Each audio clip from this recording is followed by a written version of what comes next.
Dear ASF, ஒரு நிமிஷம் கற்பனை பண்ணி பாருங்க. நீங்க ஒரு புது ஊருக்கு போறீங்க. அங்க உங்கள சுத்தி இருக்கிற எல்லாமே ஒரு மர்மமாவே இருக்கு. நீங்க பயத்துல ஓடுறீங்க. ஆனா, உங்கள துரத்துறது ஒரு மனுஷன் இல்ல. உங்களுக்கே தெரியாத ஏதோ ஒரு உருவம். கடைசியில நீங்க தப்பிக்க நெனச்ச இடமே உங்களோட சமாதியா மாறுனா எப்படி இருக்கும்? இது ஏதோ த்ரில்லர் படத்தோட கதை இல்ல. 2013ல கனடாவில இருந்து அமெரிக்காவுக்கு டூர் வந்த எலிசா லாம் அப்படிங்கிற ஒரு 21 வயசு பொண்ணோட உண்மையான கதை. அவளோட மரணம் ஒரு விபத்தா? இல்ல கொலையா? இல்ல அந்த ஹோட்டல்ல இருந்த ஆவிகளோட வேலையா? இன்னைக்கு வரைக்கும் யாராலையும் கண்டுபிடிக்க முடியாத அந்த மர்மமான 19 நாட்கள பத்தி தான் நாம இன்னைக்கு விரிவா பார்க்க போறோம். நான் உங்க ASF. Welcome to my channel. உங்களோட 21 வயசுல உங்க கனவு என்னவா இருந்துச்சு? உலகத்த சுத்தி பார்க்கணும்னா? இல்ல வீட்டுக்கு நல்ல பையனா இருக்கணும்னா? இல்ல புது புது மனுஷங்கள சந்திக்கணும்? அப்படி இல்லைன்னா நல்ல வேலைக்கு போயிட்டு ஃபேமிலியை பார்த்துக்கணும். இதில் ஏதோ ஒன்று தானே. அதே மாதிரி தான் கனடாவிலேருந்து கிளம்புன 21 வயசு எலிசா லேமுக்கு இதே மாதிரி ஒரு கனவு தான் இருந்துச்சு. ஆனால் அவளோட பயணம் ஒரு டூர் கிடையாது. அவளுக்குள்ளே இருந்த ஒரு பெரிய போராட்டத்தில் இருந்து தப்பிக்க அவள் தனக்குத்தானே கொடுத்துக்கிட்ட ஒரு சோலோ ட்ரிப். ஆனால் அவளுக்கு தெரியாது, அவள் தேடி வந்த அந்த சிசில் ஹோட்டல் அவளோட கனவை ஒரு நரகமாக மாற்ற போகுதுன்னு. இன்றைக்கி நம்ம பார்க்க போகிறது ஒரு மர்மமான மரணத்தை மட்டும் இல்லை, உலகமே வேடிக்கை பார்த்த ஒரு தனிமையோட போராட்டத்தை தான். வாங்க வீடியோக்குள்ளே போகலாம். எலிசா தங்குறதுக்காக தேர்ந்தெடுத்த இடம்தான் செசில் அப்படின்ற ஹோட்டல். இந்த ஹோட்டலுக்கு ஒரு பயங்கரமான வரலாறு ஒன்று இருக்குது. இங்கே நைட் ஸ்டாக்கர் ரிச்சர்ட்ஸ் ராம்செஸ் தங்கியிருக்கான். இவன் வேறு யாரும் இல்லை, ஒரு சீரியல் கில்லர். இங்கே தங்கின எக்கச்சக்கமான பேர் மர்மமான முறையில் காணாமல் போயிருக்காங்க. எலிசா வந்தப்போ அவளோட பிஹேவியர் கொஞ்சம் வித்தியாசமாக இருந்துச்சுன்னு அவள் கூட தங்கினவங்க, அதாவது பக்கத்து ரூமில் தங்கினவங்க கம்ப்ளைண்ட் பண்ணாங்க. அதனால் அவளை ஒரு தனி ரூமுக்கு மாற்றினாங்க. ஜனவரி 31, 2013 இதுதான் எலிசா உயிரோடு இருந்த கடைசி நாள். தினமும் அவங்க அப்பா அம்மாவுக்கு ஃபோன் பண்ணுற எலிசா அன்னைக்கு ஃபோன் பண்ணலை. அவங்க பெற்றோர் பதறி போய் லாஸ் ஏஞ்சல் போலீஸுக்கு கால் பண்ணுறாங்க. போலீஸ் வந்து ரூமை செக் பண்ணும்போது அங்கே ஒரு அதிர்ச்சியான விஷயம் காத்திருந்துச்சு. அவளோட லேப்டாப், மருந்து, மாத்திரை, துணி எல்லாமே அங்கே தான் இருக்குது. ஆனால் அந்த ரூமோட கதவு உள்ளேருந்து பூட்டியிருக்கு. எலிசா காற்றுல கரைஞ்ச மாதிரி காணாமல் போயிட்டான். போலீஸ் தேட ஆரம்பித்து 2 வாரம் ஆச்சு. அப்போதான் போலீஸ்க்கு அந்த சிசிடிவி வீடியோ கிடச்சிது. February 14 அன்னைக்கு போலீஸ் அதை வெளியிடுறாங்க. அந்த வீடியோவை பார்த்த உலகமே உறைஞ்சி போச்சுன்னு தான் சொல்லணும். வீடியோவில் எலிசா லிஃப்ட்டுக்குள்ளே வரா, எல்லா பட்டன்ஸையும் அழுத்துறா. ஆனால் லிஃப்ட் கதவு மூடவே மாட்டேங்குது. அவள் வெளியே எட்டி பார்க்குறா. யாரோ துரத்துற மாதிரி பயந்து போய் உள்ளே வந்தும் ஒளிரா. அவளோட கைகளை காற்றுல ஆட்டுறா. அது ஏதோ மந்திரம் போடுற மாதிரியோ இல்லை கண்ணுக்கு தெரியாத ஒரு உருவத்தை கூட சண்டை போடுற மாதிரியோ இருக்குது.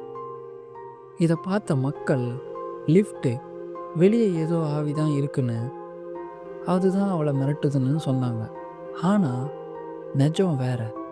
எலிசாவுக்கு பைப்போலார் டிசார்டர் இருந்துச்சு. அவள் அந்த நேரத்தில் மருந்து எடுத்துக்கல. அவளோட மூளை அவளையே பயமுறுத்த ஆரம்பிச்சது. அவன் முன்னாடி பல உருவங்கள் தெரிய ஆரம்பிச்சது. அவள் எதை பார்த்து பயந்து ஓடினாலோ அது அங்கேயே இல்லை, வெறும் அது அவளோட கற்பனை மட்டும். இதுதான் இன்னைக்கு வரைக்கும் உலகத்தையே மிரட்டிட்டு இருக்கிற அந்த எலிவேட்டர் வீடியோ. வீடியோவில் பாருங்கள், எலிசா லிஃப்ட்டுக்குள்ளே வரா, எல்லா பட்டன்ஸையும் அழுத்துறா. ஆனால் லிஃப்ட் மூடவே மாட்டேங்குது. யாரோ வெளியில் நிற்கிற மாதிரி எட்டியும் பார்க்குறா. பயந்து போய் லிஃப்ட் மூலையில் ஒளியிறா. அவளோட கைகள் காற்றுல ஏதோ ஒரு உருவத்து கூட பேசுகிற மாதிரி அசையுது. மக்கள் எல்லாரும் இது பேயினும் யாரோ மந்திரம் போடுறோன்னு சொன்னாங்க.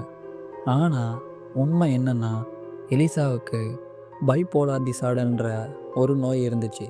அவள் பயத்தில் இருந்தா. அவளையே அவளோட மனசு ஏமாத்திட்டும் இருந்துச்சு. வெளியில் யாருமே இல்லாத அவளுக்கு அது உருவம் மாதிரி கற்பனையாகவே தெரிஞ்சுது. அவளுக்குள்ளேயே ஏதோ ஒரு எதிரி அவளை துரத்திட்டு இருந்துச்சு. இதுக்கப்புறம்தான் February 19 ஹோட்டலில் தங்கியிருந்தவங்களுக்கு ஒரு விசித்திரமான பிரச்சனை வருது. தண்ணி கருப்பாக வருது, குடிக்கவே முடியலன்னு நிறைய பேர் கம்ப்ளைண்ட் பண்ண ஆரம்பிக்கிறாங்க. மெயின்டெனன்ஸ் ஊழியர் ஹோட்டலுடைய மொட்டை மாடிக்கு போய் செக் பண்ணுறாரு. அங்கே 4 பெரிய தண்ணி தொட்டி இருக்குது. ஒரு டேங்கை திறந்து பார்க்கும்போது அங்கே ஒரு பொண்ணோட உடல் நிர்வாணமாக மிதக்குது. அது காணாமல் போன எலிசாதான்னு தெரியுது. அவளோட துணிகள் அந்த தொட்டியோட அடியில் இருக்குது. இப்போ தான் போலீஸ் குழம்புறாங்க. அந்த டேங்க் 8 அடி உயரம். மொட்டை மாடி கதவு திறந்தா அலாரமும் அடிக்கும். அந்த டேங்க் மூடி ரொம்ப வெயிட்டாக இருக்கும். எலிசா எப்படி யாரோட உதவியும் இல்லாமல் அந்த டேங்க்குள்ளே போனான். அவளே உள்ளே குதிச்சுதானா, எதுக்காக துணியை கழட்டிட்டு குதிச்சா? இது இன்னைக்கு வரைக்கும் ஒரு மிகப்பெரிய கேள்வி. யோசிச்சு பாருங்க. 19 நாளாக அந்த ஹோட்டலில் இருந்த மக்கள் அந்த தண்ணியை தான் குளிச்சிருக்காங்கன்னு ஒரு பெண்ணோட அழகிய உடலோட இருந்த தண்ணீரை போலீஸ் இந்த கேஸை விபத்துன்னு சொல்லி முடிச்சிட்டாங்க. ஆனால் அந்த தண்ணீரில் மிதந்தது எலிசாவோட உடல் மட்டும் இல்லை, அவளோட கனவுகள், அவளோட தனிமையும் தான். அவள் செத்து போகிறதுக்கு சில மணி நேரத்திற்கு முன்னாடி ஒரு புக் ஷாப்புக்கு போயிருக்கா. அங்கே அவளோட குடும்பத்துக்காக சில புக்ஸும் கிஃப்ட்ஸும் வாங்கியிருக்கா. இது வீட்டுக்கு கொண்டு போக வெயிட்டாக இருக்குமான்னு சிரிச்சுக்கிட்டே கேட்டிருக்கா. அவள் வீட்டுக்கு கொண்டு போக நினச்ச அந்த புக்ஸ், அந்த பரிசு இன்னைக்கு வரைக்கும் அவங்க அப்பா அம்மா கிட்ட போய் சேரவே இல்லை. எலிசா பேயால் கொல்லப்படலை. அவளோட மனநிலை சரியில்லாதப்போ அவளுக்கு கொடுக்கப்படாத கவனிப்பாலையும் அந்த ஹோட்டலோட மெத்தனத்தாலையும் தான் அவள் இறந்துருக்கா. யாராவது தனியாக இருக்கிற மாதிரி தெரிஞ்சால் அவங்கள கண்டுக்காமல் விட்டுறாதீங்க. சில நேரங்களில் ஒரு சின்ன புன்னகை ஒரு உயிரை காப்பாற்றலாம். எலிசா லாம் தேடி வந்த அந்த வெளிச்சம் அவளுக்கு ஒரு 2 தண்ணி தொட்டியில் தான் முடிஞ்சுது. அவள் வீட்டுக்கு கொண்டு போக நினச்ச அந்த புக்ஸும் அவளோட கனவுகளும் இன்னைக்கு வரைக்கும் ஒரு இருட்டான தண்ணி தொட்டிக்குள்ளே தான் இருக்குது. எலிசா பேயால் சாகலை.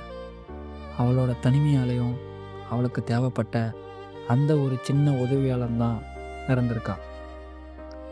நம்மளை சுற்றி இருக்கவங்க சிரிச்சுக்கிட்டே இருப்பாங்க. ஆனால் அவங்க மனசுக்குள்ளே எலிசா மாதிரி ஒரு பெரிய போராட்டம் நடந்துக்கிட்டு தான் இருக்கும். அவங்கள கவனிங்க, அவங்க கூட பேசுங்க.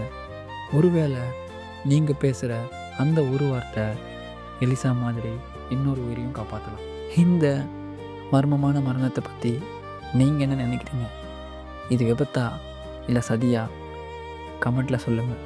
மீண்டும் ஒரு மர்மமான கதையோட உங்களை நான் மீட் பண்ணுறேன். Until then, bye. Thank you.